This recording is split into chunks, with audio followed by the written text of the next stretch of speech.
معزز دوستو، بصرہ میں ایک بزرگ رحمۃ اللہ علیہ مسکی نام سے مشہور تھے۔ مشک کو عربی میں مسک کہتے ہیں، لہٰذا مسکی کے معنی ہوئے مشکبار، یعنی مشک کی خوشبو میں بسا ہوا۔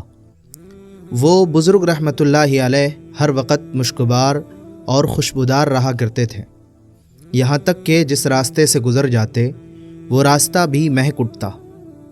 جب داخل مسجد ہوتے تو ان کی خوشبو سے لوگوں کو معلوم ہو جاتا کہ حضرت مسکی رحمۃ اللہ علیہ تشریف لے آئے ہیں۔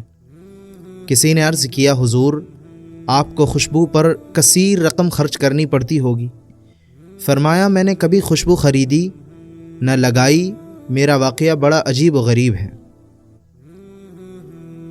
میں بغداد معلیٰ کے ایک خوشحال گھرانے میں پیدا ہوا۔ جس طرح امراء اپنی اولاد کو تعلیم دلواتے ہیں، میری بھی اسی طرح تعلیم ہوئی۔ میں بہت خوبصورت اور باحیا تھا۔ میرے والد صاحب سے کسی نے کہا، اسے بازار میں بٹھاؤ تاکہ یہ لوگوں سے گھل مل جائے اور اس کی حیا کچھ کم ہو۔ چنانچہ مجھے ایک بزار یعنی کپڑا بیچنے والے کی دکان پر بٹھا دیا گیا۔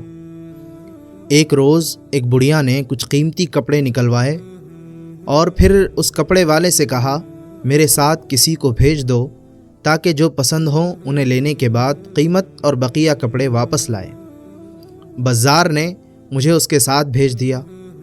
بڑھیا مجھے ایک عظیم الشان محل میں لے گئی اور آراستہ کمرے میں بھیج دیا۔ کیا دیکھتا ہوں کہ ایک زیورات سے آراستہ خوش لباس جوان لڑکی تخت پر بچھے ہوئے منقش قالین پر بیٹھی ہے۔ تخت و فرش سب کے سب زرعی ہیں اور اس قدر نفیس کہ ایسے میں نے کبھی نہیں دیکھے تھے۔ مجھے دیکھتے ہی اس لڑکی پر شیطان غالب آیا اور وہ ایک دم میری طرف لپکی اور چھیڑ خانی کرتے ہوئے منہ کالا کروانے کے در پہ ہوئی۔ میں نے گھبرا کر کہا، اللہ عز و جل سے ڈر، مگر اس پر شیطان پوری طرح مسلط تھا۔ جب میں نے اس کی ضد دیکھی تو گناہ سے بچنے کی ایک تجویز سوچ لی اور اس سے کہا، مجھے استنجا خانے جانا ہے۔ اس نے آواز دی تو چاروں طرف سے لونڈیاں آ گئی۔ اس نے کہا، اپنے آقا کو بیت الخلاء میں لے جاؤ۔ میں جب وہاں گیا تو بھاگنے کی کوئی راہ نظر نہ آئی۔ مجھے اس عورت کے ساتھ منہ کالا کرتے ہوئے اپنے رب عز و جل سے حیا آ رہی تھی اور مجھ پر عذاب جہنم کے خوف کا غلبہ تھا۔ چنانچہ ایک ہی راستہ نظر آیا اور وہ یہ کہ میں نے استنجا خانے کی نجاست سے اپنے ہاتھ، منہ وغیرہ سان لیے اور خوب آنکھیں نکال کر اس کنیز کو ڈرایا جو باہر رومال اور پانی لیے کھڑی تھی۔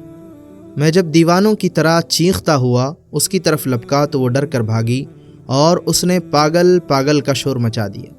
سب لونڈیاں اکٹھی ہو گئیں اور انہوں نے مجھے مل کر ایک ٹانٹ میں لپیٹا اور اٹھا کر ایک باغ میں ڈال دیا۔ میں نے جب یقین کر لیا کہ سب جا چکی ہیں تو اٹھ کر اپنے کپڑے اور بدن کو دھو کر پاک کر لیا اور اپنے گھر چلا گیا۔ میں نے خواب میں دیکھا کوئی کہہ رہا ہے، تم کو حضرت سیدنا یوسف علیہ السلام سے کیا ہی خوب مناسبت ہے، اور کہتا ہے کہ کیا تم مجھے جانتے ہو؟ میں نے کہا نہیں۔ تو انہوں نے کہا، میں جبرائیل علیہ السلام ہوں۔ اس کے بعد انہوں نے میرے منہ اور جسم پر اپنا ہاتھ پھیر دیا۔ اسی وقت سے میرے جسم سے مشک کی بہترین خوشبو آنے لگی۔ یہ حضرت سیدنا جبرائیل علیہ السلام کے دست مبارک کی خوشبو ہے۔